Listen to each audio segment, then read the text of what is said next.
Aldrich Wealth's second quarter 2017 investor update and market outlook. I'm Nicole Rice, Director at Aldrich Wealth, and I'm joined by Darren Richards, our Chief Investment Officer. Darren, can you give us a little update as to what happened in the second quarter? Sure, Nicole.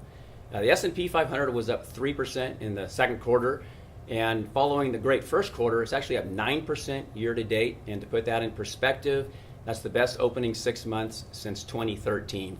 Phenomenal start to the year.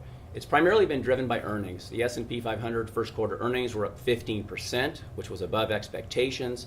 There were several sectors, technology, financials, healthcare, that did quite well and really led the charge. Utilities, energy, telecommunications were the laggards. So it was the defensive areas of the market that were the laggards, and clients really, or investors really took advantage of growth in the quarter. We saw the same thing in small and mid cap. The same sectors outperformed. A little bit less overall performance relative to large cap because of the fact that the U.S. dollar actually weakened, and large cap stocks get more of their sales from overseas and took advantage of that. International stocks did extremely well again. So the EFA index, the large cap international index, was up 6% for the quarter, and on the back of a 7% quarter last time, and up 13%. So really handily outperforming U.S. stocks for the first time in several years. So being diversified internationally is paying off right now. Europe is really doing well. The French elections helped keep the Eurozone together, and sentiment improved. And in the Eurozone right now, consumer sentiment is at a 10-year high. Japan actually did quite well. We saw 2.2% first quarter GDP growth. That's 5 quarters of GDP growth in a row, and that hasn't happened since 2006.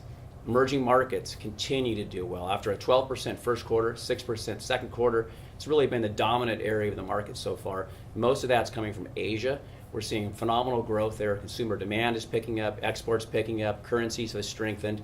So being invested internationally in the second quarter, again, very helpful. On the fixed income side, the Federal Reserve did raise rates in June as they said they would. Short-term rates went up. Ironically enough, long-term rates actually went down a little bit. So the 10-year Treasury went from 2.4 to 2.27 in the quarter. What we're seeing is international buyers stepping in because on a relative basis, our yields are actually attractive. And at the end of the quarter, we got a lower than normal inflation reading, and I think some of the bond buyers thought maybe the Fed may be on hold for a little bit longer than initially thought, and we saw rates kind of come down a little bit. So overall, bonds, equities did great in the quarter, and it was a great start to the year. Thanks, Darren. And thank you for joining us for Aldrich Wealth's second quarter 2017 investor update and market outlook.